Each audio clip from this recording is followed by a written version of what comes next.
இந்தியாவுக்கே சமூக நீதியை உருவாக்கி கொடுக்கும் பெரும் பணியை நாம் செய்து வருகிறோம்.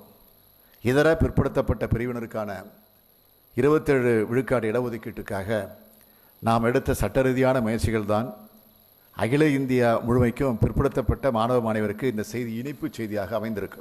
உச்சநீதிமன்றம் வழங்கியிருக்கக்கூடிய தீர்ப்பு என்பது பெரியாருக்கு கிடைத்த காணிக்கையாக நான் நினைக்கிறேன். அவர் உருவாக்கி கொடுத்த சமூக நீதி தத்துவத்தை இன்றைய தினம் உச்சநீதிமன்றம் ஏற்றுக்கொள்ளும் காலமானது உருவாகியிருக்கு. இதைவிட பெரியாருக்கு உண்மையான தொண்டு நிச்சயமாக அமையாது. அனைத்து வளமும் நலமும் கொண்ட தமிழ்நாட்டை உருவாக்குவதும் அகில இந்திய முழுமைக்கு மாநில சுயாட்சி சமூக நீதி கொள்கையை மலரச் செய்வதையும் நான் என்னுடைய வாழ்க்கையின் லட்சியமாக கொண்டிருக்கிறேன். இந்த லட்சிய பயணம் தொடரும்.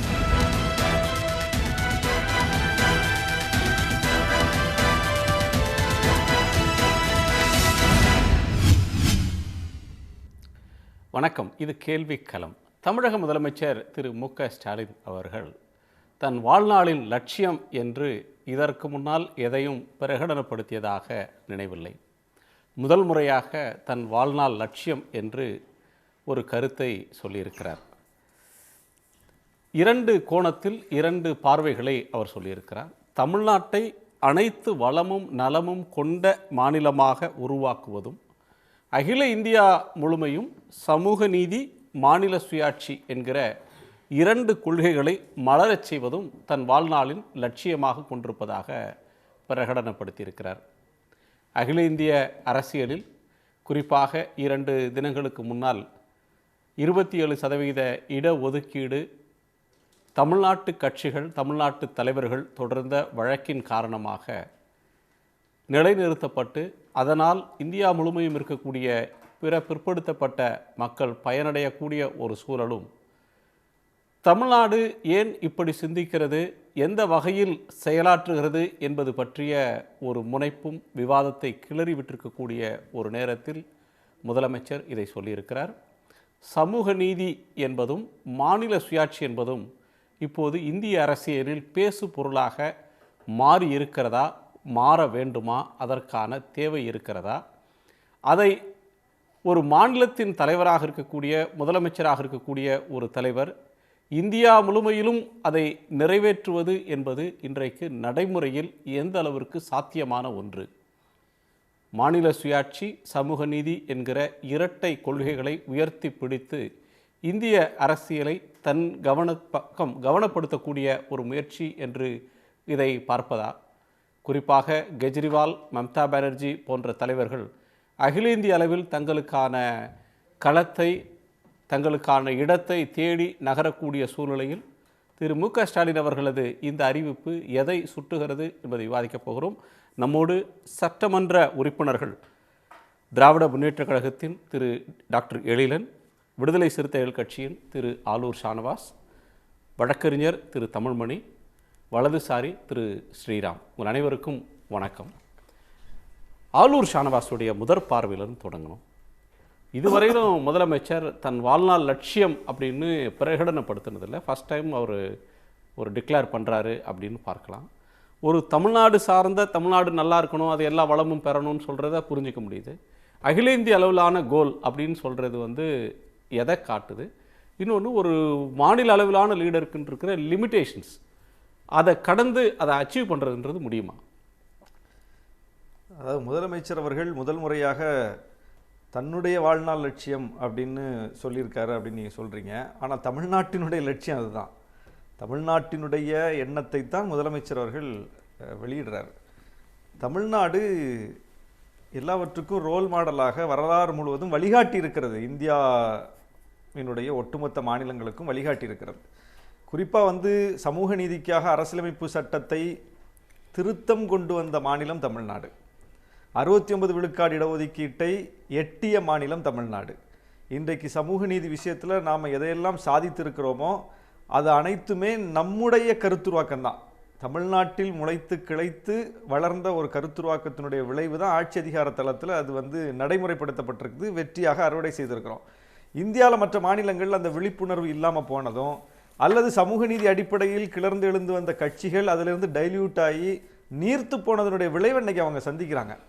குறிப்பாக ஒரு எளிய மக்களை, பட்டியலின மக்களை, பிற்படுத்தப்பட்ட மக்களை, சமூக படிக்கட்டுகளில் அடிநிலையில் கிடக்கிற மக்களை பிரதிநிதித்துவம் செய்யக்கூடிய கட்சிகளுக்கு என்ன நிலைப்பாடு இருக்கணும், என்ன பார்வை இருக்கணுங்கிறத தமிழ்நாடு இந்தியாவுக்கு சொல்லிக்கிட்டே இருக்குது. இந்த விழிப்புணர்வும் இந்த தெளிவும் அகில இந்திய கட்சிகளுக்கு இருந்திருந்தால் அவங்க இவ்வளோ பின்னடைவை சந்திச்சிருக்க மாட்டாங்க. பாஜகவிடம் போய் இப்படி ஒரு படுதோல்வியை சந்திக்கக்கூடிய நிலைமைக்கு தள்ளப்பட்டிருக்க மாட்டாங்க. பாஜக இவ்வளவு பெரிய சக்தியாக வளர்ந்திருக்காது. தமிழ்நாட்டில் இருக்கக்கூடிய இந்த சமூக நீதி பார்வை வட இந்தியாவில் இருந்திருந்தால் வட இந்தியாவும் முன்னேறி இருக்கும், அந்த மக்களை பிரதிநிதித்துவம் செய்யக்கூடிய கட்சிகளும் முன்னேறி இருப்பாங்க. பெரிய கட்சிகளாக இருந்து இன்னைக்கு பின்னடைவை சந்தித்திருக்கிற கட்சிகளும் இந்த பின்னடைவுக்கு தள்ளப்பட்டிருக்க மாட்டாங்க. இப்போ ஒரு உதாரணம் சொல்றேன். உயர் சமூகத்தினருக்கு 10 விழுக்காடு இடஒதுக்கீடுன்னு பாஜக ஒரு சட்டத்தை கொண்டு வருது. பாஜகவுடைய அரசியல் எது? பாஜகவினுடைய தாய் அமைப்பான RSS உடைய அரசியல் எதுன்னா, அந்த வகுப்பாருக்கான நீதி, அந்த வகுப்பாருக்கான உரிமை, அந்த வகுப்பாருக்கான அதிகாரம், இதுதான் அவங்களுடைய கொள்கையே. வேற பிற்படுத்தப்பட்ட மக்களுக்காக அவங்களுடைய 100 ஆண்டு கால RSS வரலாற்றில் ஒரு தீர்மானம் போட்டதில்லை. அவங்க பாஜகவுடைய வரலாற்றில் அவங்க ஒரு பேரணி அதுக்காக நடத்தினதில்லை. பிற்படுத்தப்பட்ட மக்களுக்காக பேரணி நடத்தி எங்கேயாவது பார்த்துருக்கோமா? இடஒதுக்கீட்டுக்காக இந்தியா முழுவதும் பார்க்க முடியாது. அவங்க இதற்காக ஒரு துரும்பை கூட கிள்ளி போடாத ஒரு கட்சி, ஒரு அமைப்பு. ஆனா வெளிப்படையாக முற்பட்ட சமூகத்தினருக்காகவே இயக்கம் நடத்துறாங்க, கட்சி நடத்துறாங்க. அவங்க ஒரு 10 விழுக்காடு இடஒதுக்கீடை கொண்டு வர்றாங்கன்னா அவங்களுடைய ஓட்டர்ஸ் யாரு அப்படிங்கிறதுல தெளிவா இருக்காங்க, அவங்க யாருக்கான கட்சிங்கிறதுல தெளிவா இருக்காங்க. பிற்படுத்தப்பட்ட மக்களுக்காகவோ பட்டியலின மக்களுக்காகவோ அவங்க பேசாம இருக்கிறதுலையும் தெளிவா இருக்காங்க. அப்போ அவர்களை எதிர்ப்பதாக சொல்லக்கூடிய கட்சிகள், அது காங்கிரஸா இருந்தாலும், அது இடதுசாரிகளா இருந்தாலும், தேசிய அளவில் இருக்கக்கூடிய எல்லா கட்சிகளையும் சொல்றேன், பாஜக எதிர்ப்பு பேசக்கூடிய கட்சிகள்கிட்ட அந்த தெளிவு இருந்திருந்தா இந்த 10 விழுக்காடு இடஒதுக்கீடை எதிர்த்து கலகம் புரிந்திருப்பார்கள். ஆனால் இந்தியா முழுவதும் அந்த காட்சியை பார்க்க முடியல. தமிழ்நாடு மட்டும்தான் அதை நிராகரித்து இதுக்கு எதிராக நாங்கள் நிற்கிறோம், நாங்கள் 69 விழுக்காடு இடஒதுக்கீடை நடைமுறைப்படுத்துறதுல தீவிரமா இருப்போம், அதுக்கு ஒரு சட்ட பாதுகாப்பு இல்லாமல் போனால் சட்ட பாதுகாப்பை ஏற்படுத்துவோம், அதுக்கு சட்ட ரீதியாக ஏதாவது இடர் வந்தால் அதை எதிர்த்து போராடுவோங்கிறதுல உறுதியாக நிற்கிறோம். இந்த உறுதி அங்கே இல்லை. இப்ப அப்படி இல்லாம போனனால தான் இந்த பிற்படுத்தப்பட்ட மக்களுக்கான 27 விழுக்காடு இடஒதுக்கீட்டுக்கு கூட தமிழ்நாட்டில இருந்து போராட வேண்டியதா போச்சு.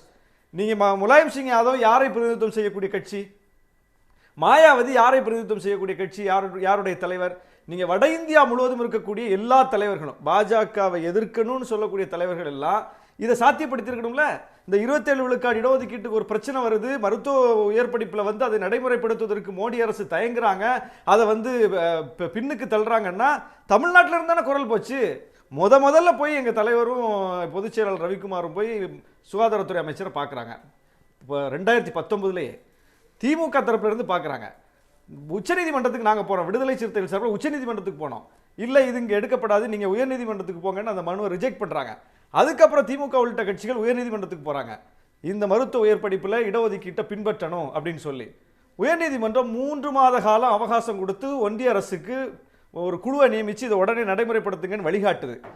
அப்பவும் இந்த ஒன்றிய அரசுடைய நிலைப்பாடு என்னன்னா, இந்த ஆண்டு முடியாதுன்னு சொல்லி அதை தள்ளி விடுறாங்க. அதை நடைமுறைப்படுத்துவதற்கு அவங்களுக்கு துளி கூட மனம் இல்லை. இப்படி எந்த வகையான நெருக்குதலும் எந்த வகையான வழிகாட்டுதலும் நீதிமன்றத்திட்ட இருந்தோ அல்லது ஒரு ஆணையத்திட்ட இருந்தோ அல்லது மக்கள்கிட்ட இருந்தோ 10 விழுக்காடு இடஒதுக்கீட்டுக்கு ஒன்றிய அரசுக்கு எந்த நெருக்கடியும் கிடையாது, எந்த கோரிக்கையும் கிடையாது. ஆனா இன்னொரு பக்கம் இதை நடைமுறைப்படுத்த சொல்லி சட்ட போராட்டம் நடத்துறோம், மக்கள் மன்றத்தில் போராட்டம் நடத்துறோம், திரும்ப போய் ஒன்றிய அரசை சந்திக்கிறோம், அமைச்சர்களை சந்திச்சு வலியுறுத்துறோம். இப்படி அந்த இடஒதுக்கீட்டுக்கு யாருமே போகல, இந்த இடஒதுக்கீட்டுக்காக எல்லாரும் போய் கேட்கிறோம். ஆனா இதை கிடப்பில போடுறாங்க, அதை நடைமுறைப்படுத்துறாங்க. அப்ப அவங்க யாருங்கிறது தெளிவா தெரியுது. இப்படிப்பட்ட ஒரு இடத்துல தான் இவ்வளவு போராட்டத்துக்கு பிறகு இந்த இடஒதுக்கீட்டையும் இப்போது தமிழ்நாட்டிலிருந்து கொண்டு போன குரலின் மூலமாக தான் சாத்தியப்படுத்தியிருக்கிறோம். அப்ப இந்த வட இந்திய தலைவர்கள் என்னதான் பண்றாங்க? வட இந்திய தலைவர்களுடைய வேலை என்ன? வட இந்திய தலைவர்கள் இந்த இடஒதுக்கீட்டை எடுத்துட்டு போய் எப்போ இதை செஞ்சு சாத்தியப்படுத்திருக்கணும்ல. ஏன் சமாஜ்வாதியால் அது முடியல? ஏன் மாயாவதியால் அது முடியல? ஏன் இந்தியா முழுவதும் இருக்கக்கூடிய மற்ற கட்சிகளால் அது முடியல? ஏன் அரவிந்த் கெஜ்ரிவால் பாஜகவுக்கு மாற்றுன்னு சொல்றாரு, அவர் ஏன் இதை செய்யல? எந்த புதுசா உருவாகி வர்ற எந்த தலைவர்கள் ஏன் செய்யல?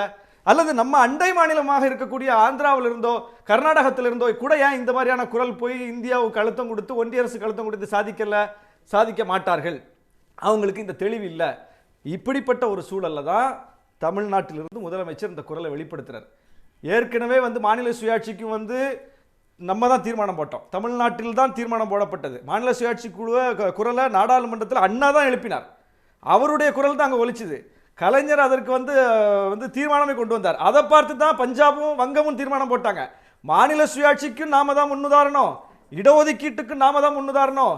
இவர்கள்லாம் வந்து குரல் எழுப்பாமல் ஒதுங்கி ஓரமா கிடந்த நேரத்தில் இதை கொண்டு போய் நம்ம வந்து நடைமுறைப்படுத்தி காட்டுறதுனுடைய விளைவு தான் இன்னைக்கு அவர்களே திரும்பி பார்க்கிறாங்க தமிழ்நாட்டை மீண்டும். இப்படி ஒரு சூழ்நிலை தான் முதலமைச்சர் இதை இந்தியா முழுவதும் கொண்டு போக வேண்டிய தேவை இருக்குன்னு சொல்றாரு. இப்போ முலாயம் சிங், லாலு பிரசாத், ராம்விலாஸ் பாஸ்வான், சரத் யாதவ், சந்திரஜித் யாதவ், நிதிஷ்குமார், மாயாவதி, கன்ஷிராம், இந்த ஒரு பிரிகேட் வந்து அவங்களுடைய காலம் முடிந்து விட்டது. இப்போ அடுத்த தலைமுறை வந்திருக்கிறாங்க. அவங்களுக்கு அவங்க உள்ளூர் அரசியல் அப்படின்றதே வேறு விதமான நெருக்கடிகளை தந்திருக்கக்கூடும். அவங்களால வந்து ஒரு சர்வைவலே ஒரு கிரைசிஸை நோக்கி இருக்கிற ஒரு நேரத்தில் அதை தாண்டி கொள்கை சார்ந்த விஷயங்களை பேசுறதுக்கான சூழல் இல்லை அப்படின்னு இதை புரிஞ்சுக்கிறதா? அதாவது ஆர்எஸ்எஸ் வந்து ஒரு குறிப்பிட்ட மாநிலத்திற்கு மட்டும் ஒரு கான்செப்டை கொண்டு புகுத்தலை. வகுப்புவாத அரசியல் அப்படிங்கிற அந்த அரசியலை அது இந்தியா முழுமைக்கும் தான் வந்து போய் புகுத்துச்சு. இந்தியா முழுமைக்கும் தன்னுடைய களப்பணியாளர்களை அனுப்பி, முழு நேர பணியாளர்களை அனுப்பி இந்த கருத்தை விதைத்து வகுப்புவாத அரசியலுக்கான களத்தை கூர்திட்ட வேலையை நாடு முழுவதும் அவர்கள் செய்தார்கள். ஆனால் வகுப்புவாத அரசியலுக்கு பின்னால் யாரும் போயிடக்கூடாது, அவங்கள சமூக நீதி அரசியலுக்கு பின்னால் இழுத்துட்டு வரணுங்கிறத தொடர் வேலை திட்டமாக ஆர்எஸ்எஸ் ஒரு பக்கம் வகுப்புவாத வேலை திட்டத்தை வைக்கும்போது அதற்கு மாற்றான வேலை திட்டமாக சமூக நீதி அரசியலை வைத்து போராடிய மண் தமிழ்நாடு. அதனால தான் இங்கே ஆர்எஸ்எஸ்ஸால் வேறுண்ட முடியல. வட மாநிலங்களில் அந்த சமூக நீதி என்கிற அந்த கருத்தாக்கத்தை ஒரு வேலை திட்டமாக வச்சு ஒரு அரசியல் கொள்கையை வச்சு களத்துக்கு போவாங்க. தவறுனது விளைவு ஆர்எஸ்எஸ் உருவாக்குன, பாஜக உருவாக்குன வகுப்பாத அரசியலுக்கு பின்னாடியே இவங்களும் போறாங்க. 10 விழுக்காடு இடஒதுக்கீடு நாங்களும் ஆதரிக்கிறோம், ராமரை முன்னிறுத்தி அரசியலா நாங்களும் அதை தான் சொல்றோம், இந்துத்துவ அஜெண்டாவா நாங்களும் அதை தான் சொல்றோம் அப்படின்னு இன்னைக்கு பாருங்க காங்கிரஸ் அதை தான் சொல்லுது. எல்லாரும் அதே டோனை கொஞ்சம் மாற்றி மாற்றி பேசுறாங்க. அவர்கள் முன்னிறுத்தக்கூடிய அந்த அரசியலை தான் இவங்க வேறு ஒரு டோன்ல வட மாநிலத்தில் சொல்ல வேண்டிய நெருக்கடிக்கு தள்ளப்பட்டிருக்காங்க. ஏன்னா இவங்கள்ட்ட சமூக நீதி அரசியல் குறித்த எந்த விதமான செயல் திட்டமும் இல்லை, அதுக்கான ஒரு பெரிய பயணம் இல்லை, அதுக்கான போராட்டங்கள் இல்லை, அதை நோக்கி வந்து தங்களுடைய கட்சியை கட்டமைப்பதற்கான எந்த விதமான கட்டுமானமும் அவங்கள்ட்ட இல்லை. அதனால தான் பாஜக முன்னிறுத்தி ஒரு அரசியலை வெற்றியாக்கின பிறகு அதுக்கு ஆதரவு மக்கள்கிட்ட இருக்கு வடமாநில மக்கள் தெரிஞ்ச பிறகு யார் வேற ஒரு கோணத்தில் வைக்கிறாங்க. அஜெண்டாவை அரசியலின் பேசு பொருளை யார் தீர்மானிக்கிறாங்க அப்படின்ற ஒரு நிலையை நீங்க சொல்றீங்க. இன்னொரு கோணத்தில் பார்க்கணும்னா நீங்க வந்து 10 ஆண்டுகளுக்கு முன்னாடி பிஜேபி இருந்த சூழல் இன்னைக்கு இல்லை. வாஜ்பாய், அத்வானி, முரளி மனோகர் ஜோஷி போன்றவர்கள் காலத்தில் பிஜேபி வந்து வெளிப்படையாக ஒரு ஓபிசி பாலிடிக்ஸ் ஆர் எஸ்சி/எஸ்டி பாலிடிக்ஸை பேசலை. இப்போ வந்து பிஜேபி தன்னோட பொசிஷனை வேறு மாதிரி ரீபொசிஷன் பண்ணுறாங்க. நரேந்திர மோடி அவர்களை பிரதமரை வந்து அவரே ஒரு ஓபிசி லீடர், ஓபிசிக்கு நாங்கள் ஆதரவான கட்சி, எஸ்சி/எஸ்டிக்கு ஆதரவான கட்சி அப்படின்ற ஒரு தோற்றத்தை பரவலாக தந்துகிட்டு இருக்கிற ஒரு சூழலில் இந்த அரசியலை பேச வேண்டிய தேவை மற்ற கட்சிகளுக்கு இல்லாமல் போகுதா அப்படின்ற கேள்வி வருது. நான் திரு தமிழ்மணி அதை உடைக்கணும்ல. நீங்க மோடி என்கிற பிற்படுத்தப்பட்ட சமூகத்திலிருந்து ஒரு மனிதருக்கு தான் நீங்க அதிகாரம் கொடுத்திருக்கீங்க, அந்த சமூகத்துக்கு என்ன கொடுத்தீங்கன்னு கேட்கணும்ல. பாஜகவை நோக்கி எதிர் அரசியல் செய்யக்கூடிய கட்சிகள் இந்த கேள்வி வைக்கணும். மோடிக்கு கொடுத்திருக்கீங்க உண்மை, மோடி என்கிற ஒரு தனி மனிதருக்கு கொடுத்திருக்கீங்க, அவர் சமூகத்துக்கு என்ன கொடுத்தீங்கிற கேள்வி வைக்கணும்ல. அந்த கேள்வியை கேட்டால் பாஜகவில் பதில் சொல்ல முடியாதுல்ல, ஆர்எஸ்எஸ்ஸால் பதில் சொல்ல முடியாதுல்ல. அந்த கேள்வி வட மாநிலங்களில் எங்கே ஒலிக்குது? அப்போ பாஜக சொல்கிற அந்த பிரச்சாரம் தான் எடுபடும். தமிழ்மணி அவர்களுடைய பார்வையை கேட்குறேன். திரு தமிழ்மணி, உங்கள் கோணம் இதில் என்ன? சார், என்னுடைய கருத்து, அவர் எப்போ தன்னுடைய வாழ்நாளை அர்ப்பணிக்கிறேங்கிற வார்த்தையை பயன்படுத்திட்டாரோ அந்த வார்த்தைகளினுடைய முழு மகத்துவத்தை நான் என் உள்வாங்கி இந்த விவாதத்தில் கருத்துக்களை தெரிவிக்க ஆசைப்படுகிறேன். இதை ஒரு அப்படிப்பட்ட வார்த்தையை பயன்படுத்திய பிறகு இது ஒரு குறுகிய அரசியல் வட்டத்திலிருந்து நான் பார்க்க விரும்பவில்லை. இது அவருடைய சமூக நீதி வேண்டும், எங்கெல்லாம் அடிமைகள் வாழ்கிறார்களோ அங்கெல்லாம் சுதந்திரம் வேண்டும், கண்ணதாசன் பாடிய பாடலை போலத்தான். எனவே அதற்கு சொல்லியிருக்கிறார் என்று சொல்லுகிறேன். ஒரு சிறிய கருத்து, அதற்குள் நான் போவதற்கு முன்னால், என்னை போன்ற சாதாரண மாணவர்கள், நான் வக்கீலானது பின்னால் தான், மாநில சுயாட்சி என்றால் என்ன, அதனுடைய கூறுகள் என்ன, நியாயமா அநியாயமா, அது ஒரு அன்டச்சபிள் பயன்படுத்தக்கூடாத வார்த்தையா என்பதை நான் முதலாக தெரிந்து கொண்டது எங்கே நான் உட்கார்ந்து பேசிக்கொண்டிருக்கிறேனோ அந்த முரசொலி மாறன் வளாகம், அந்த முரசொலி மாறன் எழுதிய புத்தகத்தை வைத்துத்தான். நான் முதலமைச்சர் அவர்களுக்கு இந்த தொலைக்காட்சியின் மூலமாக ஒரு எளிய வேண்டுகோளை வைக்கிறேன். தயவு செய்து நீங்கள் மாநில சுயாட்சியை பரப்ப வேண்டும் என்று எண்ணினால் ஒரே ஒரு உதவி செய்யுங்கள். திரு மாறன் எழுதிய புத்தகத்தை ஆங்கிலத்திலும் இன்ன பிற மொழிகளிலும் அரசு செலவில் ஒரு மலிவு பதிப்பாக வெளியிடுங்கள். நீங்கள் மாநில சுயாட்சிக்கு ஆற்றுகிற மிக பெரிய கடமையாக சரித்திரம் அதை பார்க்கும். அது மாநில சுயாட்சி. இப்போது நான் ஒரு சமூக நீதிக்கு வருகிறேன். நான் தஞ்சை மாவட்டத்திலே கும்பகோணத்தில் பிறந்து வளர்ந்தவன். இந்த தலைமுறைக்கு சமூக நீதி என்னுடைய முழு பொருள், என்னை மன்னித்து விடுங்கள், தெரியாது என்பது என்னுடைய கருத்து. 4 விஷயங்கள் சொல்லுகிறேன். ஒன்று, பெரிய நில முதலாளிகள்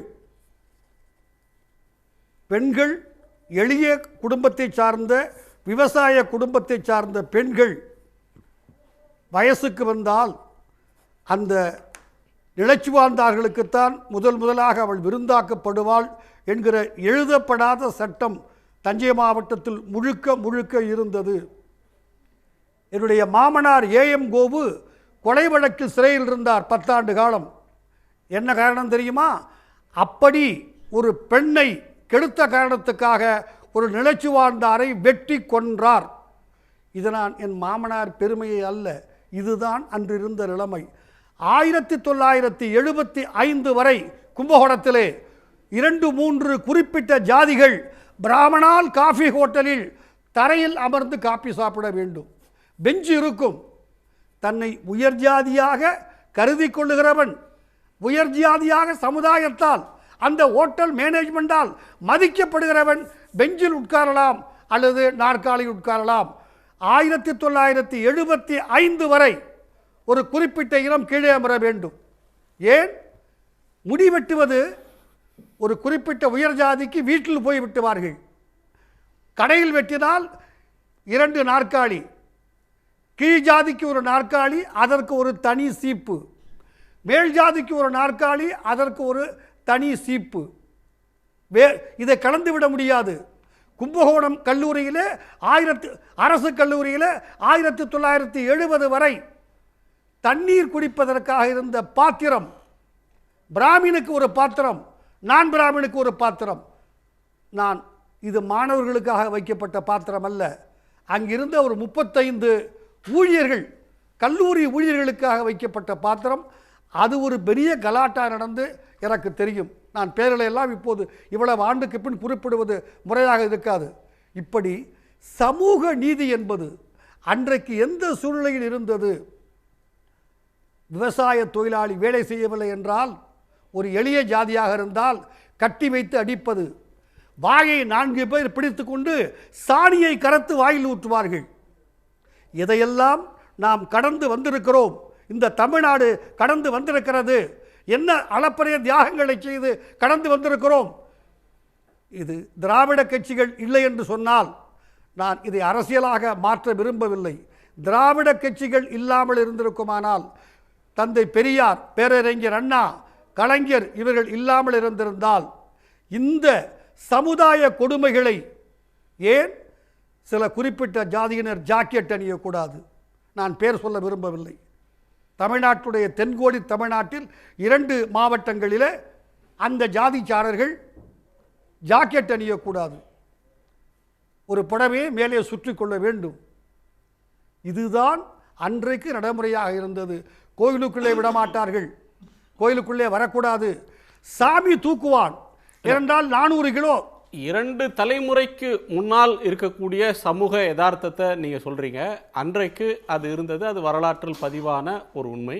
இந்த படிப்பு, நாடுக்கு கிடைச்ச சுதந்திரம், மக்களுக்கு கிடைத்த கல்வி, அதிகாரம், இந்த தலைமுறையில் அதை மாற்றத்தை எதுவும் கொண்டு வந்துடலையா? இன்றைக்கு சமூக நீதி அப்படின்ற ஒன்று இன்றைக்கி இருக்கிற தலைமுறைக்கு புரியலை அப்படின்னு சொல்கிறீங்க.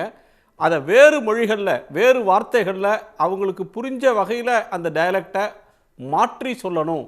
ஒரு சோசியல் டைவர்சிட்டி, அதிகார பங்களிப்பு அப்படின்ற கோணத்தில் அதை பேச வேண்டிய தேவை இருக்குன்னு சொல்ல வரீங்களா? மிக நிச்சயமாக இருக்கிறது. வட மாநிலங்களிலே, ஏன் ஆந்திராவிலே, கேரளா ஓரளவுக்கு விழிப்புணர்வு வந்துவிட்ட மாநிலம், நான் ஒதுக்கி விடுகிறேன். மற்றபடி ஆந்திரா, தெலுங்கானா நீங்கள் போய்க்கொண்டே இருக்கலாம். கடைக்கோடி மாநிலம் வரைக்கும் போனால் அங்கெல்லாம் நான் எதையெல்லாம் சுட்டி காட்டி இருக்கிறேனோ, எதையெல்லாம் தமிழகம் கடந்து வந்திருக்கிறது என்று நான் சொல்லியிருக்கிறேனோ அதில் குறைந்தபட்சம் பாதியாவது இன்னும் அங்கு இருக்கிறது. எனவே திரு MKS இந்த நாட்டினுடைய மாநிலத்து முதலமைச்சர் சொல்லியிருப்பது, அங்கெல்லாம் எங்கெல்லாம் இன்னும் சமத்துவம் வரவில்லையோ, ஏன் கம்யூனல் ஜீவோ முதல் இந்திய அரசியல் சட்டம் திருத்துவதற்கு காரணமாக இருந்தது இங்கு. ஏன் தந்தை பெரியார் அவர்களால் கடவுள் மறுப்பு திருமணம் கொண்டு வரப்பட்டது. ஆனால் நீதிமன்றம் இல்லை என்று சொன்னது. அவர்கள் சேர்ந்து வாழ்ந்தார்கள், கணவன் மனைவி இல்லை. அந்த நீதிமன்ற தீர்ப்பை நீங்கள் படித்து பார்த்தால் ஒரு தமிழனாக உங்கள் ரத்தம் கொதிக்கும். தவறு என்று சொல்லவில்லை, நீதி அது அப்படித்தான் இருந்தது. அதுதான் அன்றைய சட்டம். 7 முறை நெருப்பை சுற்றி வரவில்லை என்று சொன்னால் அவர்கள் கணவன் மனைவி ஆக முடியாது. அதை உடைத்தெறிந்து பெரியாரவர்கள் புகுத்தியிருந்தாலும் கூட அதை ஒழித்தது திராவிட முன்னேற்ற கழக ஆட்சி என்பதை நினைவு வைத்துக் கொள்ள வேண்டும். இது இன்னும் எத்தனை மாநிலங்களே இருக்கிறது என்று தயவு செய்து மனசாட்சி உள்ளவர்கள், வட மாநிலங்களிலே எத்தனை மாநிலங்களிலே இந்த முறை இன்றைக்கும் சட்டபூர்வமாக மதிக்கப்பட்டிருக்கிறது என்பதை அவர்களை கேட்டுக்கொள்ளட்டும். எனவே அழுத்தம் திருத்தமாக நான் கூறுவதெல்லாம், திரு ஸ்டாலின் அவர்கள் தன்னுடைய வாழ்க்கையை அர்ப்பணிக்கிறேன் என்று சொல்லுவது அரசியலை தாண்டி தன்னுடைய வாழ்நாளை, இது ஒரு சமுதாய மாற்றத்தை கொண்டு வர வேண்டும். நீயும் மனிதன், நானும் மனிதன், உனக்கும் மூக்கு எனக்கும் மூக்கு, 2 கண் 2 காது 32 பல், 1 நாக்கு 2 கை 2 கால். நான் ஏன் உன்னை விட கேவலமானவன்? நான் எந்த விதத்தில் தள்ளி உட்கார வேண்டும்? நான் உட்கார்ந்த விதத்தில் ஏன் தண்ணீர் தெளிக்கிறாய்? என்னை ஏன் வெளியே நிற்க வைக்கிறாய்? ஏன் என்னை வீட்டுக்குள் கூப்பிட்ட பிறகும் கூட எனக்கு வெள்ளி பாத்திரத்தில் வெள்ளிக்கு தீட்டில்லையாம், கண்டுபிடித்தவர்கள் அறிஞர்கள் கண்டுபிடித்தது, எனக்கு கொடுக்கிறாய். நான் சாப்பிட்ட பாத்திரத்தை ஏன் நீர் தெளித்து எடுக்கிறாய்? இந்த கேள்விகள் இந்தியா முழுக்கை ஒழிக்குமானால் தான் கொஞ்சம் கொஞ்சமாக வரும். இன்னொரு கேள்வி கேட்டிருக்கிறீர்கள், சாத்தியமா என்று. நண்பர்களே, ஒரு போருக்கு கிளம்புகிற போது, கத்தியை எடுத்துக்கொண்டு போகிற போது ஒரு வீரன் ஜெயிப்போமா என்கிற எண்ணம், அந்த கேள்வி வந்தாலே அவன் தோற்று போய் விடுவான். வேண்டாம், யுத்தத்தை ஆரம்பித்திருக்கிறோம். வெற்றி பெறுமானால் மகிழ்ச்சி, இல்லாவிட்டால் தொடர்ந்து வெற்றிக்காக போராடுவோம். எனவே சாத்தியமா என்கிற கேள்வி அவசியமில்லை என்று மிக பணிவாக சொல்லுகிறேன். காந்தியாரை ஒரு ட்ரெயினில் இருந்து பிளாட்பாரத்தில் தூக்கி எறியாமல் இருந்திருந்தால் இந்திய சுதந்திர போராட்டம் ஆரம்பித்திருக்காது. அவர் பயந்திருந்தால் நான் போராடலாமா, இன்னொரு நாட்டில் போராடலாமா, தென்னாப்பிரிக்காவில் போராடலாமா, நான் இங்கு தனியாளாயிற்று என்ற கேள்வியை காந்தி எழுப்பியிருப்பார் என்றால் இந்தியாவுடைய சுதந்திரம் கிடைத்திருக்காது என்பதை நினைவு கூறுகிறேன். திரு ஸ்ரீராம், திராவிட கொள்கைகளுக்கு முடிவு கட்டக்கூடிய, அந்த இயக்கங்களுக்கு முடிவு கட்டக்கூடிய நேரம் வந்தது. கழகங்கள் இல்லாத தமிழ்நாடு, திருமதி தமிழிசை அவர்கள் தமிழ்நாடு பாஜக தலைவராக இருந்தபோது இந்த முழக்கத்தை உறக்க சொன்னார். கழகங்கள் இல்லாத தமிழ்நாடு, கோட்டையில் தாமரையை மலர வைப்போம் அப்படின்ற ஒரு சிந்தனையை அவர் முன்னெடுத்தார். அது பாஜகவுடைய கொள்கை. இங்கே எதற்கு முற்றுப்புள்ளி வைக்கணும் அப்படின்னு நீங்கள் சொல்ல வரீங்களோ அதே ஒரு கருத்தை இந்தியா முழுமைக்கும் பரப்புவோம் அப்படின்னு சொல்லி ஒரு எதிர் முழக்கமாக ஒரு கவுண்டர் நரேட்டிவை திரு ஸ்டாலின் செட் பண்ணுறாரு. இதை நீங்கள் எப்படி பார்க்குறீங்க? அனைவருக்கும் வணக்கம். இதில் நான் ஆக்சுவலாக சொல்லணுன்னா கொஞ்சம் ஒரு ஹிஸ்ட்ரியை சொல்ல விடுங்க. எனக்கு தெரிஞ்சு பாஜகவை ஏதோ ஒரு மேல் ஜாதி கட்சியாகவே சித்தரிப்பது, அது ஒரு அரசியல் விளையாட்டு, அது தமிழ்நாட்டில் நடந்து கொண்டு தான் இருக்கிறது. இந்த ஓபிசி விஷயத்தை பொறுத்த வரைக்கும் பாஜக முதல்ல பாஜகன்ற கட்சி தேசிய லெவலில் இன்றைக்கி மேக்சிமம் ஒடுக்கப்பட்ட தாழ்த்தப்பட்ட எம்எல்ஏக்களையும் எம்பிக்களையும் மினிஸ்டர்களையும் உண்மையான ஒரு எக்ஸாம்பிளாக நடத்தக்கூடிய ஒரே கட்சி பாஜக. இந்த ஓபிசி விஷயத்துலேயும் ஒரு ஸ்டாட்டிஸ்டிக்ஸ் இருக்குது. 2004-1-2007 இதை ஃபஸ்ட்டு யூபிஏ கவர்மெண்ட் எடுத்துகிட்டு வந்தபோது இந்த ஆல் இண்டியா ரிசர்வேஷனை வெறும் கவர்மெண்ட் காலேஜஸுக்கு மட்டும் தான் இதை நீங்கள் எடுத்துகிட்டு வந்தது. அன்றைய ஸ்டேட் காலேஜஸுக்கோ ப்ரைவேட் காலேஜஸுக்கோ இதை நீங்கள் எடுத்துகிட்டு வரல. அது ஏன்?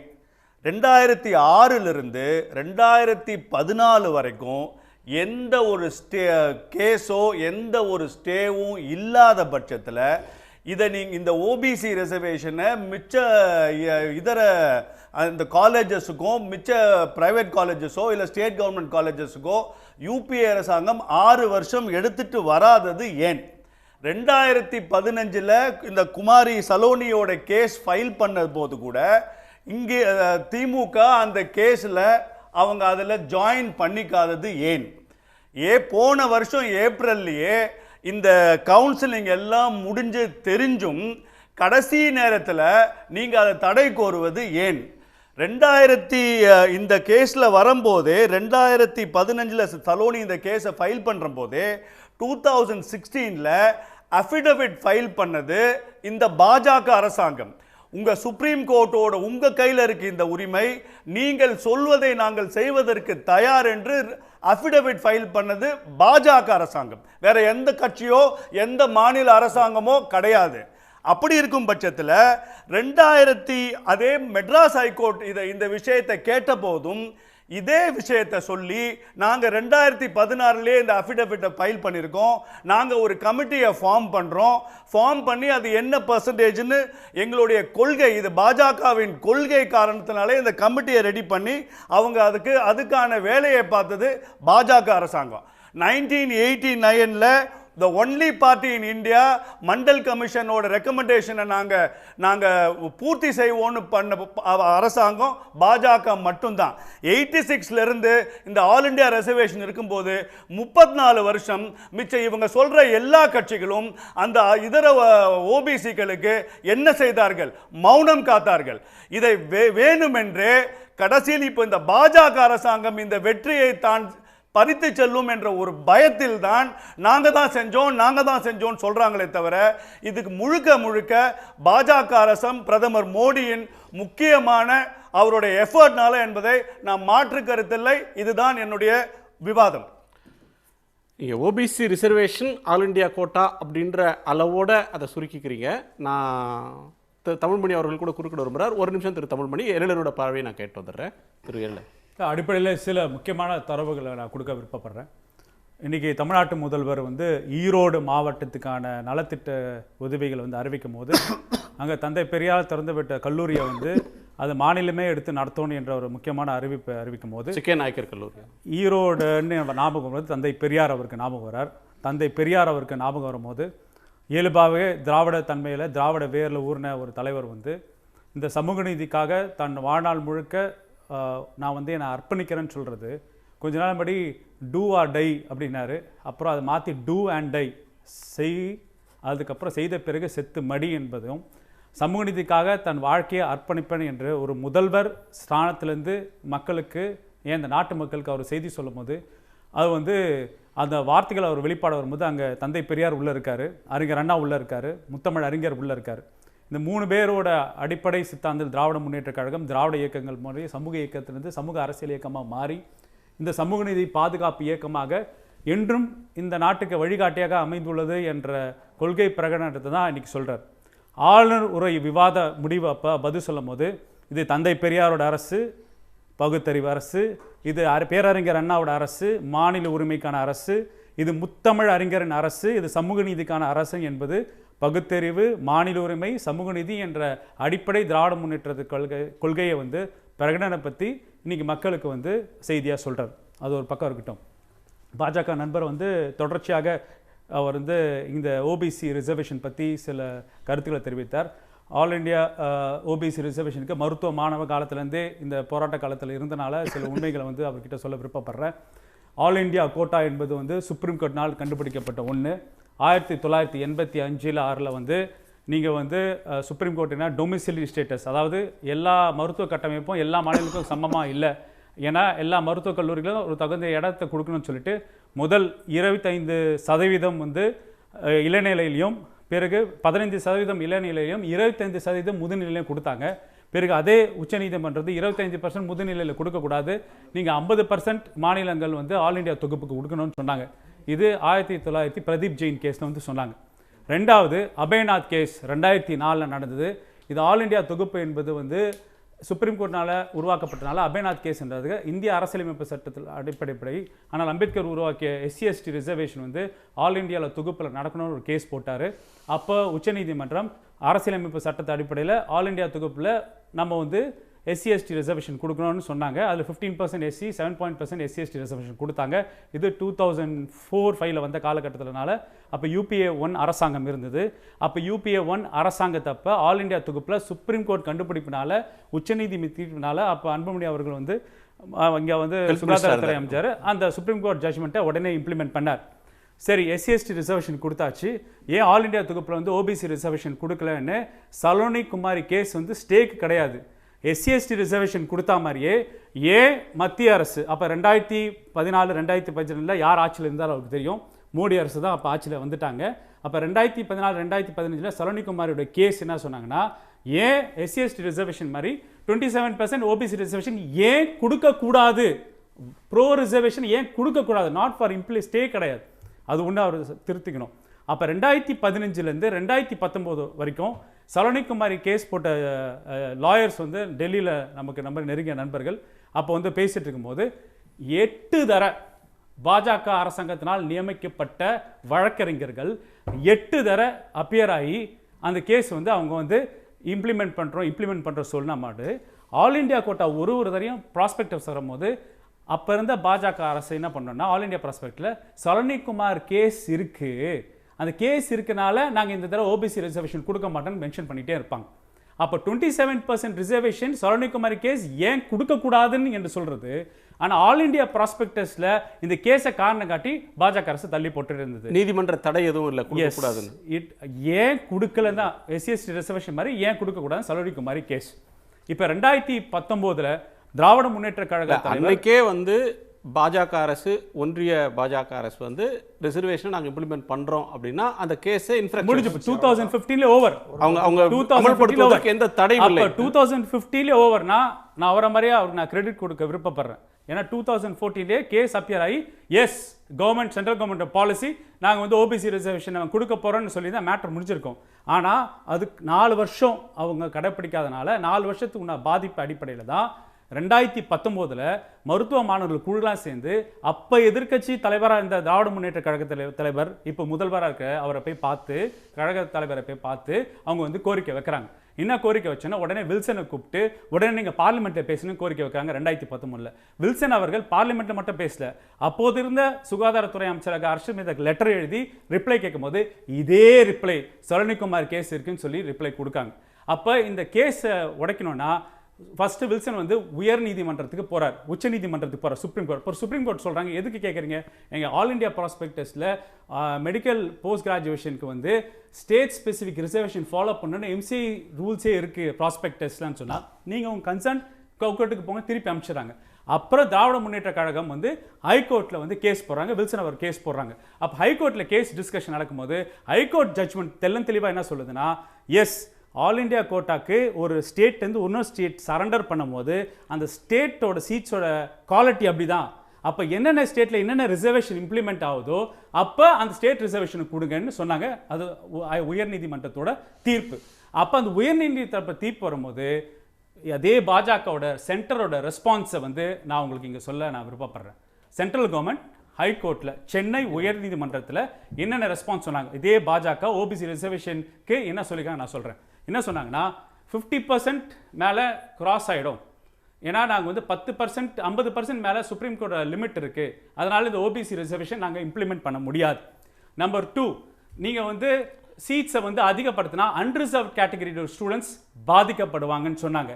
நம்பர் 3, ஸ்டேட் ஸ்பெசிஃபிக் ரிசர்வேஷனாக ஒவ்வொரு ஸ்டேட்டுக்கும் ஒவ்வொரு ரிசர்வேஷன் குவாண்டம் இருக்குது, இது கன்ஃபியூஷன் ஆகும், எங்களால் ரிசர்வேஷனை கொடுக்க முடியாதுன்னு சென்ட்ரல் கவர்மெண்ட் ரெஸ்பான்ஸ் இன் சென்னை ஹைகோர்ட்டுக்கு இருக்குது. அதுதான் பாஜகவோட நிலை. அப்போ இது பண்ணோன்னு ஹைகோர்ட் ஜட்ஜ்மெண்ட் இதெல்லாம் ஓவர் கம் பண்ணி எஸ் ஸ்டேட்க்கு கொடுத்தே ஆகணும்னு சொல்லி ரிசர்வேஷன் கொடுத்தாங்க. கேஸ் வின்னுக்கு அப்புறம் திருப்பியும் உச்சநீதிமன்றத்தில் மறுபடியும் கேவியட் மனு தாக்கல் செய்து அங்கே OBC ரிசர்வேஷன் வந்து ஸ்டேட் ஸ்பெசிஃபிக் ரிசர்வேஷனாக 50% கொடுக்கணுமா இல்லை 27% கொடுக்கணுமா என்ற நிலுவையில் இருந்த போது இந்த 10% EWS ரிசர்வேஷனுக்கான கன்ஃபியூஷன் ஆரிஜினேட் ஆகுது. உண்மையிலே பாஜக சமூக நீதிக்கான கட்சினா நான் ஒத்துக்கிறேன். அது 10% மேல் ஜாதியின இடஒதுக்கீடை கொண்டு வந்த சமூக நீதிக்கான கட்சின்னு சொல்லலாம். ஆனால் மேல் ஜாதியின இடஒதுக்கீடு பொருளாதார இடஒதுக்கீடுக்கும் சமூக நீதிக்கும் சம்பந்தம் இல்லைன்னு இந்த தெளிவாக சமூக நீதி கொள்கையை பிடிச்சவர் தெரியும். ஏன்னா 2019 ஒரே வாரத்தில் லோக்சபாவில் சட்டத்தை நிறைவேற்றி அடுத்த வாரத்தில் ராஜ்யசபாவில் நிறைவேற்றி ராம்நாத் கோவிந்த் கொடுத்து அஃபிடவிட்டில் கொண்டு வந்து அவசரமாக எதுலாம் ஓபிசி கிரைட்டீரியா இருக்கோ அதே இன்கம் கிரைட்டீரியா வந்து 10% மேல் ஜாதியின பொருளாதார இடஒதுக்கீட்டில் நிலைநிறுத்தி தள்ள அவசரத்தின் காலனால் தான் சுப்ரீம் கோர்ட் டிலே ஆச்சு. ஆனால் இப்போ உச்சநீதிமன்றம் ரொம்ப தெளிவாக சொல்லினா OBC reservation 27% confirmed, 22.5% SC/ST reservation confirmed. அந்த 10% இடபிள்யூஎஸ்க்கு எங்களுக்கு கன்ஃபியூஷன் இருக்கு. இந்த ஒரு வருஷத்துக்கு மட்டும் அலோவ் பண்ணுறோம், அடுத்த வருஷத்துக்கு பார்ப்போம் அப்படின்னு சொல்லி கவுன்சிலிங்கை நடத்த விட்டுருக்காங்க. இப்போ திருப்பி வருவோம். திருப்பி சொல்கிறார்ல, இந்த 2006 2015 வரைக்கும் என்ன பண்ணிட்டு இருந்தாங்கன்னா அவர்கிட்ட சொல்கிறேன். 1990களில் வந்து விபி சிங் அரசாங்கம் மண்டல் கமிஷனோட ரெக்கமெண்ட் பண்ணும்போது அது வந்து வேலை வாய்ப்புகளுக்காக இடஒதுக்கீடு கொடுக்கும்போது போராட்டம் பண்ணது யார்? அப்போ வந்து விபி சிங் கவர்மெண்ட்டை யார் கவுத்துதுன்னு என் ஃபர்ஸ்ட் பாயிண்ட் வைக்கிறேன். செகண்ட், UPA 1 2004 திராவிட முன்னேற்ற கழகத்தின் தேர்தல் அறிக்கை எடுத்து பாருங்க. திராவிட முன்னேற்ற கழக தேர்தல் அறிக்கை வேலை வாய்ப்பில் எப்படி இடஒதுக்கீடு கொடுத்தாங்களோ மத்திய அரசு கல்வி நிறுவனங்கள், மத்திய அரசினால் நடத்தப்படுற கல்வி நிறுவனங்களை ஏன் இடஒதுக்கீடு கொடுக்கக்கூடாது என்ற ரிசர்வேஷன் பாலிசி இம்ப்ளிமெண்ட் பண்ண சொல்லி UPA 1 ஃபர்ஸ்ட் கேபினெட் மீட்டிங்கில் இப்போ டிஆர் பார்லமெண்ட் நிலைக்குழு தலைவராக பார்லமெண்ட் லோக்சபா தலைவராக டிஆர் பாலு அவர்கள் வந்து அப்போ இருக்க கேபினெட் மீட்டிங்கில் ஃபைட் பண்ணி ஏன் 27% ரிசர்வேஷன் இன் எஜுகேஷன் இன்ஸ்டிடியூஷனில் சண்டை போலன்னு வாய்ஸ் ரேஸ் பண்ணி பிறகு காங்கிரஸ் அரசாங்கம் அது 9% என்ற தவணை முறையில் 27% வந்து சென்ட்ரல் கவர்மெண்ட் இன்ஸ்டிடியூஷன்ஸில் இம்ப்ளிமெண்ட் பண்ணுறது வந்து தான் சென்ட்ரலி ரன் இன்ஸ்டிடியூட்ஸ், அதாவது IIT, IIM, எய்ம்ஸ் என்ற ஒரு 16 இன்ஸ்டிடியூட்ஸ்க்கு ஜிப்பர், எய்ம்ஸ் போன்ற இன்ஸ்டிடியூட்டில் சென்ட்ரல் கவர்மெண்ட் ரிசர்வேஷன் இம்ப்ளிமெண்ட் பண்ணிட்டாங்க. ஆல் இண்டியா தொகுப்பு என்பது சுப்ரீம் கோர்ட்டோட இன்டர்வென்ஷனால சுப்ரீம் கோர்ட்டோட டெலிவரி பண்றதுக்காக திராவிட முன்னேற்ற கழக தலைவர், திமுக தலைவர், தமிழ்நாட்டு முதல்வர் வில்சன் அட்வொகேட் வழியாக திராவிட முன்னேற்ற கழகம் நடத்தின கேஸ்ல எல்லாரும் ஒன்னா சேர்ந்தாங்க. ஒரு கட்சியை தவிர அது பாஜக தான். பிற்படுத்தப்பட்டோர் இடஒதுக்கீடு தமிழ்நாட்டில் இருக்க அனைத்து கட்சிகளும் சேர்ந்தது, ஏன் பாஜக மட்டும் சேரவில்லை என்ற கருத்தை உங்களுக்கு நான் பதிவு பண்ணி விரும்புறேன். அப்ப உண்மையிலே ஒத்துக்கிறேன், கேஸே வந்து பிஜேபி கவர்மெண்ட்டுக்கு எதிராக, அதுல எப்படி பிஜேபி சேரும்? தமிழ்நாட்டு கட்சிகள், தமிழ்நாடு கவர்மெண்ட் 2014 2015ல அவங்க வந்து சிம்பிளா சுப்ரீம் கோர்ட்ல போய் we will implement OBC 27% reservation சொல்லியிருந்தாங்கன்னா அவர் பேசுறதுக்கு லாஜிக் இருக்கு. அப்ப அதெல்லாம் விட்டுட்டு இது வந்து ரிசர்வேஷன் இம்ப்ளிமெண்ட் பண்ணனால பிரச்சனை. திருப்பி நான் வரேன். அரசாங்க அதிகாரத்தில் நீங்க இனிமேல் உங்க பாலிடிக்ஸ் வந்து பிற்படுத்தப்பட்டோர் பட்டியலமைக்கப்பட்ட எலெக்ஷன் பேங்கை மேனுஃபேக்சர் பண்றது தான் பாலிடிக்ஸ்னால நீங்க அரசாங்க பிரதிநிதித்துவத்துக்கு இருக்கிற எம்பிஸ் இல்லை நீங்கள் வந்து நீங்கள் வந்து பிரதமர் பதவி அப்புறம் ஜனாதிபதி பதவி கொடுக்கறத நீங்கள் சொல்லலாம். ஆனால் அந்த பதவியில் அவங்க என்ன இம்ப்ளிமெண்ட் பண்ணாங்க, எத்தனை இன்ஸ்டிடியூஷன்ஸில் ஓபிசி ரிசர்வேஷன் எஜுகேஷனில் இம்ப்ளிமெண்ட் பண்ணுறாங்க, அப்புறம் கல்வி வேலை வாய்ப்பில் இம்ப்ளிமெண்ட் பண்ணுறாங்க, அதோட சக்ஸஸ் இம்ப்ளிமெண்டேஷன் என்ன அப்படின்னு ஒவ்வொரு ஸ்டேட்டில் அவுட்புட்டாக நீங்கள் வந்து வெளிப்பாடு கொண்டு வரணும். அரசாங்க அதிகாரத்தை கைப்பற்றுவதனால நாங்கள் இடஒதுக்கீடு இம்ப்ளிமெண்ட் பண்ணல, அது ஓட் பேங்க். ஒரு ஓட் பேங்க் பாலிடிக்ஸில் உங்கள் பொலிட்டிக்கல் பார்ட்டி இனிமேலும் வெறும் ஒரு ஃபார்வர்ட் கம்யூனிட்டி ஃபேஸஸ் வச்சு இனிமேல் ஜெயிக்க முடியாது, நல்லா தெளிவாக தெரிஞ்சிட்டீங்க. அது தமிழ்நாட்டிலையும் சரி, ஆல் இண்டியாலும் சரி. அதனால தான் நீங்கள் மோடியை கொண்டு வரீங்க, அதனால தான் அமித்ஷா அவர்களை கொண்டு வரீங்க. மோடி அவர்கள் வந்து பிரதமர் வந்து ஒவ்வொரு எலெக்ஷன் ரேலியில என்ன பேசுறாரு, நான் பிற்படுத்தப்பட்ட சமுதாயத்தை சார்ந்தவன் அப்படின்னு தான் பிரசன்ட் பண்றாரு.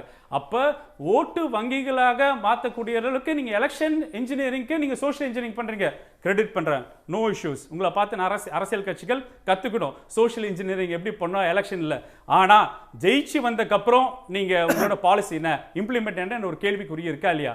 அப்ப ஒரு பாலிசி சேஞ்ச். இப்ப எங்க ஜெயிச்சு வந்ததுக்கு அப்புறம் எங்க தமிழ்நாட்டு முதல்வர் வந்து சமூக நீதியை என் வாழ்நாள் குறிக்கோளாக நான் நிறைவேற்றுவேன் என்றது தமிழ்நாட்டில் இருக்கிற தமிழ்நாடு அரசியல் கட்சிகளோ தமிழ்நாடு சமூக இயக்கம் மட்டும் பாராட்டல, இந்தியாவில் பிற்பட்ட ஒதுக்கீட்டினால பயன்பெற்ற லட்சக்கணக்கான மாணவர்கள் இன்னைக்கு ட்விட்டர்ல ட்ரெண்ட் பண்ணி Stalin for social justice trend பண்ணிட்டு இருக்காங்க. அப்ப இந்த வாய்ஸ் தமிழ்நாடோட வாய்ஸ் வந்து பகுத்தறிவோட குரல் மட்டும் இல்லை, சமூக நீதியின் குரல் மட்டும் இல்லை, மாநில உரிமைகள் குரலாக எழுப்பு கொண்டிருக்கிறது. அதுதான் இந்த இந்திய அரசியல் ஒரு ஃபியூச்சர் பாலிடிக்ஸை டைரக்ட் பண்ண போகுதுன்னு என்ற கருத்தை பதிவு செய்யறேன். இதில் வந்து சமூக நீதி அப்படின்றது வந்து இந்த ஆல் இண்டியா கோட்டா மட்டும் இல்லை, ஒரு குவாண்டம் ஆஃப் ரிசர்வேஷன் மட்டும் இல்லை. சமூக நீதின்றது அதை தாண்டின ஒன்று. சமூக நீதி அப்படின்ற ஒன்று சரியாக செயல்படுத்தப்படுகிறதா அப்படின்னு கண்காணிப்பதற்காக இந்தியாவிலேயே முதல் முறையாக தமிழ்நாட்டில் பேராசிரியர் சுப வீரபாண்டியன் அவர்கள் தலைமையில் ஒரு குழுவை போட்டிருக்காங்க. அதுவும் வந்து ரிசர்வேஷனை தாண்டி அதோட ஆம்பிட்டை அதுக்கு வந்து ஃபிக்ஸ் பண்ணியிருக்காங்க. அது ஒரு பாராட்டத்தக்க ஒரு விஷயம். இப்போ தனியார் துறையில் இடஒதுக்கீடு வேண்டும். இப்போ வந்து பிஜேபியும் இதற்கு ஆதரவாக இருக்கக்கூடிய ஒரு சூழலில் இதனுடைய அடுத்த கட்டம் என்ன? தமிழ்நாட்டினுடைய அரசு கல்லூரிகளில் இருக்குது, ஒன்றிய அரசு நடத்தக்கூடிய கல்லூரிகள்லையும் வந்துடுச்சு. தனியார் நிகர்நிலை பல்கலைக்கழகங்கள்ன்றது ஏறத்தாழ 130 கல்லூரிகள், 123 காலேஜ் இன்றைக்கி இந்தியா முழுக்க பெரிய பெரிய காலேஜஸ் இருக்குது. அங்கே எங்கேயும் ரிசர்வேஷன் கிடையாது. அங்கேயும் ஓபிசி ரிசர்வேஷன் அப்படின்ற ஒன்றை நோக்கி போக வேண்டிய தேவை இருக்கா? அரசாங்க வேலை இன்றைக்கி இல்லை, தனியாரில் தான் வேலை அப்படின்னா அதை நோக்கி செல்ல வேண்டிய தேவை இருக்கா? அது அடுத்த அஜெண்டாவாக இருக்குமா? மாநில சுயாட்சி சமூக நீதின்றது இனி ஃபியூச்சர் பாலிடிக்ஸை, இந்தியன் பாலிடிக்ஸை டிஃபைன் பண்ணுற ஒன்றாக இருக்குமான்றதை பாதிக்கலாம். ஒரு நிறைவு பகுதியில் இருக்கிறோம். இப்போ வந்து ஆல் இண்டியா கோட்டா யார் செஞ்சாங்க யார் செய்யலை அப்படின்றத தாண்டி தமிழ்நாட்டை பொறுத்தவரையிலும் கூட பல தலைவர்கள் அதுக்கு ரியாக்ட் பண்ணியிருந்தாங்க. திமுக தலைவர், அதிமுகவுடைய இரட்டை தலைவர்கள், பாமக நிறுவனர், விசிகே தலைவர், இப்படி பல தலைவர்கள் வந்து பங்களிச்சிருக்கோம். அப்போ இந்த வெற்றியில் எங்களுக்கும் பங்கு உண்டுன்னு சொல்கிறாங்க. ஒவ்வொரு காலகட்டத்தில் ஒவ்வொருத்தங்க பங்களிச்சிருக்காங்க. உயர்நீதிமன்ற வழக்காக இருக்கலாம், உச்சநீதிமன்ற வழக்காக இருக்கலாம், மக்கள் மன்றத்தில் அதற்கான கருத்தை உருவாக்குனதாக இருக்கலாம். ஒவ்வொருத்தருக்கும் அதில் வந்து ஒரு பங்களிப்பு இருக்குது. இப்போ பாஜக, தமிழக பாஜகவும் கூட இந்த வெற்றியில் எங்களுக்கும் பங்கு இருக்குது, மற்றவங்க கிளைம் பண்ணுறது தப்பு அப்படின்ற ஒரு நிலைப்பாட்டை எடுக்கிறாங்க. இப்போ நம்ம முன்னாடி இருக்கக்கூடியது இதை ரிசர்வேஷன் அப்படின்ற அளவில் இதை சுருக்காமல் சமூக நீதி அப்படின்றதுக்கு ஒரு பரந்த பார்வை இருக்குது. திரு தமிழ்மணி அவர்கள் கூட ஒரு நல்ல கருத்தை சொன்னார். இன்றைய தலைமுறைக்கு அது சமூக நீதின்னு சொன்னால் அதனுடைய அர்த்தம் என்னன்னு புரியுதா அப்படின்ற சந்தேகம் இருக்குது அப்படின்றாங்க. பயனடைந்த ஒரு தலைமுறைக்கு அது தெரியாமல் போகிறதுக்கும் வாய்ப்பு இருக்குது. அது வேறு வடிவங்களில் அதனுடைய அநீதி இருக்கும்போது அதை புரிந்து கொள்ளக்கூடிய சக்தி இல்லாமல் போகிறதுக்கான தன்மையும் இருக்குது. இப்படிப்பட்ட ஒரு சூழலில் இந்த உரையாடலை வேறு சொற்களில் நிகழ்த்த வேண்டிய தேவை இருக்கா? சமூக பன்மைத்துவம்ன்ற ஒரு வார்த்தையை டெல்லியில் நாடாளுமன்றத்தில் ஒரு கேரளா எம்பி பேசியிருந்தார்.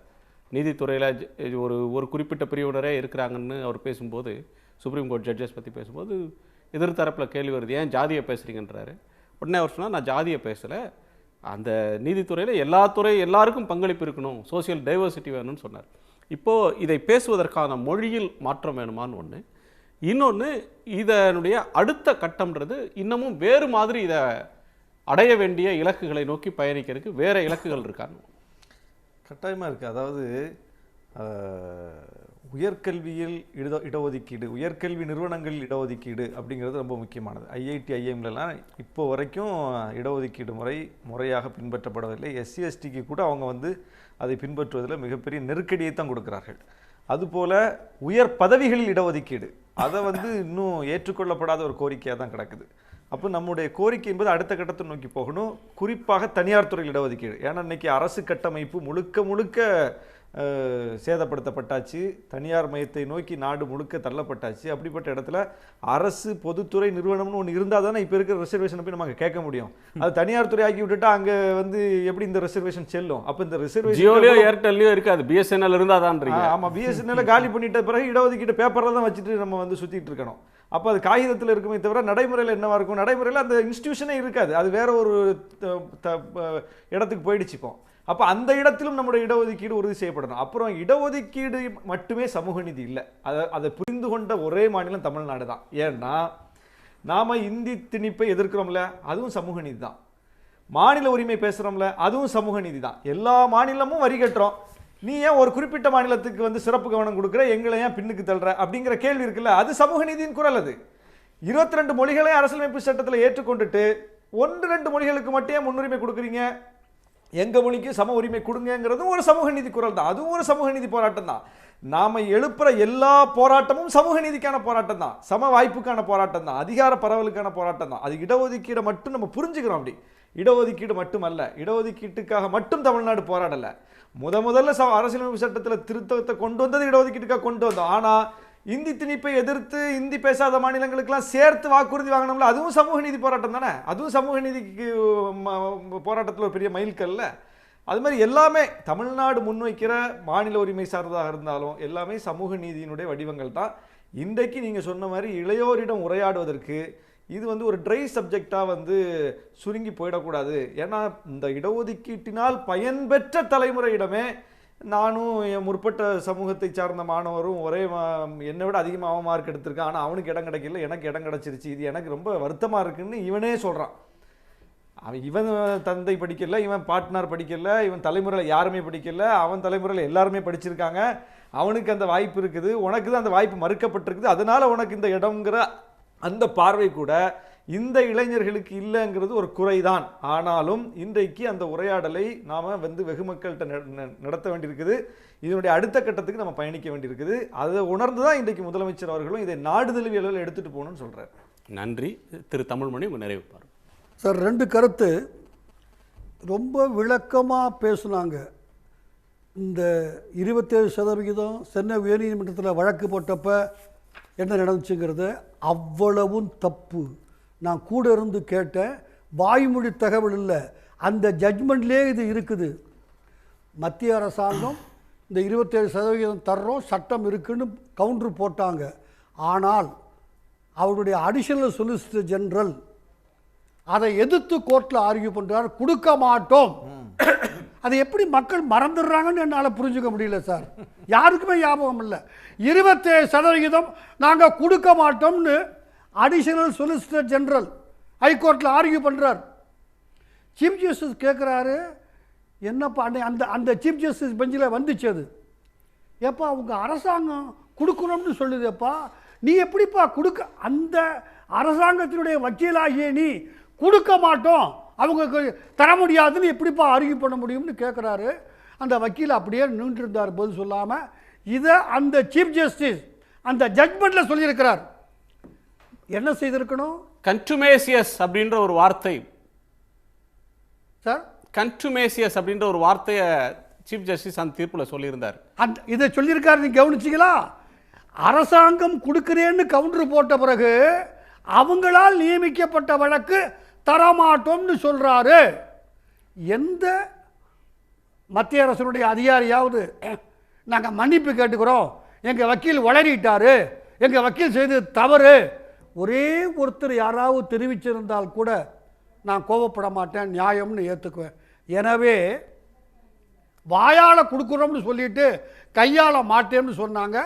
அதை சீஃப் ஜஸ்டிஸ் ரெக்கார்டு பண்ணிருக்கிறார் அந்த தீர்ப்பில். இதுதான் உண்மை. இப்போ பொறுத்த வரைக்கும் திரு ஸ்டாலின் சொல்லுவது, அந்த நான் முன்பே குறிப்பிட்டது போல இதை நான் அரசியலாக பார்க்க விரும்பவில்லை, ஒரு மாநில பிரச்சனையாக நான் பார்க்க விரும்பவில்லை. ஏனால் அவன் பயன்படுத்தியிருக்கிற வார்த்தை என் வாழ்நாளை அர்ப்பணிக்கிறேன்னு சொல்லார். அதோ அந்த பறவை போல வாழ வேண்டுமே, அடிமை வாழும் பூமி எங்கும் வேண்டும் விடுதலை. என்ன ஒரு அற்புதமான அந்த கவிதை பாருங்க. அடிமை வாழும் பூமி எங்கும் வேண்டும் விடுதலை. அது ஆந்திராவாக இருந்தாலும் சரி, கர்நாடகாவாக இருந்தாலும் சரி, வட மாநிலங்களாக இருந்தாலும் சரி, அதைத்தான் அடிமை வாழும் பூமி எங்கும் வேண்டும் விடுதலைங்க தான் திரு ஸ்டாலின் சொல்கிறான்னு நினைக்கிறேன். அவருக்கு நன்றி. திரு ஸ்ரீராம், நிறைவு பார்வை. என்னுடைய நிறைவு பார்வை இந்த 10% இடஒதுக்கீட்டை என்னமோ ஒரு பிராமணர்களுக்கு மட்டும் கொடுத்தால் போல் ஒரு தோற்றத்தை காட்டுறாங்க. அதில் கிட்டத்தட்ட 10 இஸ்லாமியர்கள் பிரிவுகள் உண்டு, ரோமன் கேத்தோலிக் கிறிஸ்டியன்ஸ்கள் உண்டு, முதலியார்கள் உண்டு, ரெட்டியார்கள் உண்டு, நாயுடுகள் உண்டு, நாயர்கள் உண்டு. ஆகையினால் அது இவர்களும் வாழணும். சமூக நீதி என்பது எல்லாருக்குமான சமூக நீதி. ஸோ இவர்கள் எப்படி போனால் என்ன, நாங்கள் வாழ்ந்தால் என்பது சமூக நீதி இல்லை என்பது என்னுடைய புரிதல்.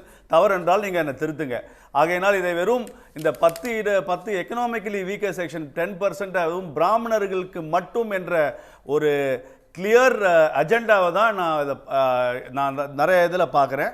அது நிச்சயமாக இல்லை. இவர்களுக்கும் இந்த 10% எக்கனாமிக்கலி வீக்கர் செக்ஷன் இவர்களுக்கும் பயன் உள்ளது தான் என்பதை நான் கோரிட்டு காட்ட விரும்புகிறேன். அவ்வளோதான். நன்றி. 10% இடபிள்யூஎஸ் பற்றி சொன்னார். அது எக்ஸாம்பிளே அந்த ஸ்டேட் பேங்க்கோட கட் ஆஃப் பற்றியே தெரியும். 10% இடபிள்யூஎஸ் வந்து அது வந்து க்ரீமி லேயர் க்ரைட்டீரியா வந்து ஓபிசி ரிசர்வேஷனுக்கு அதே க்ரைட்டீரியா இருந்தது. அப்போ பிற்படுத்தப்பட்டோர் இடஒதுக்கீடுக்கு அதே க்ரைட்டீரியா இருந்துட்டு அவங்க வந்து வெறும் ஓபிசின்னு சொல்லுவாங்க. ஆனால் 10% இடபிள்யூஎஸ்க்கு மட்டும் எக்கனாமிக்லி வீக் செக்ஷன் சொல்லுவாங்க. ஆனால் அந்த க்ரைட்டீரியா இன்க்ளூசிவ் க்ரைட்டீரியா எக்ஸ்க்ளூசிவ் க்ரைட்டீரியான்னு அது விளக்க சொல்ல மாட்டாங்க. அதனால தான் நீங்கள் பார்த்தீங்கன்னா தெள்ளந்தெளிவாக நீங்கள் கட் ஆஃப் மார்க்கை பாருங்களேன். 10% இடபிள்யூஎஸ் கட் ஆஃப் பிற்படுத்தப்பட்டவர் கட் ஆஃபோட கீழே இருக்குது. 10% இடபிள்யூஎஸ் கட் ஆஃப் எஸ்சி/எஸ்டி ரிசர்வேஷனோட கீழே இருக்குது. 10% இடபிள்யூஎஸ் கட் ஆஃப் ஃபிசிக்கலி சேலஞ்சோட கம்மியாக இருக்குது. அப்போனா ஒரு திட்டத்தை செயல்படுத்தும் போது யாரை போய் ரீச் பண்ணணும், சோஷியலி எஜுகேஷனல் பேக்வர்ட்னஸ் தானே உங்களுக்கு வந்து ரிசர்வேஷன் சோஷியல் ஜஸ்டிஸோட ஸ்கீமு.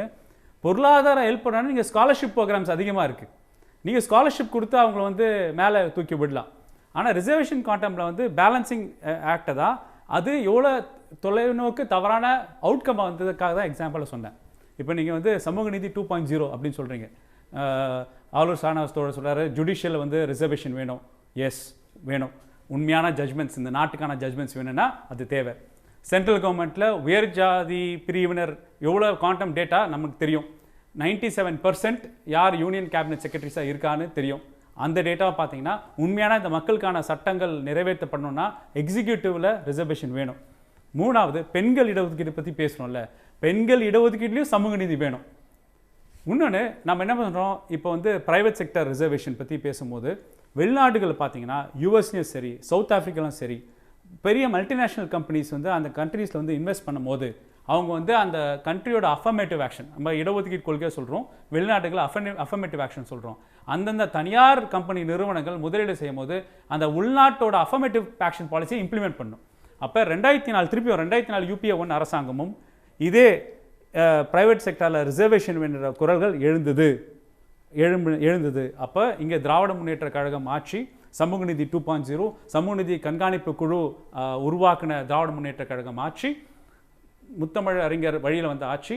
இப்போது கழக தலைவர் வந்து தமிழர்களுக்கு முன்னுரிமை கொடுக்கப்படும் வேலை வாய்ப்புகளை அப்படின்னு சொல்லும் போதே அதில் சமூக நீதியும் கொள்கையாக பிரகடனப்படும் என்ற தத்துவத்தை பரிணாம வளர்ச்சியாக சமூக நீதியின் பரிணாம வளர்ச்சியாக நான் இங்கே பதிவு செய்ய விருப்பப்படுறேன். மிக்க நன்றி. ஏராளமான கருத்துக்களை பகிர்ந்து கொண்ட உங்கள் அனைவருக்கும் நன்றி. மீண்டும் சந்திப்போம். இது கேள்விக்களம், மக்களின் மேடை.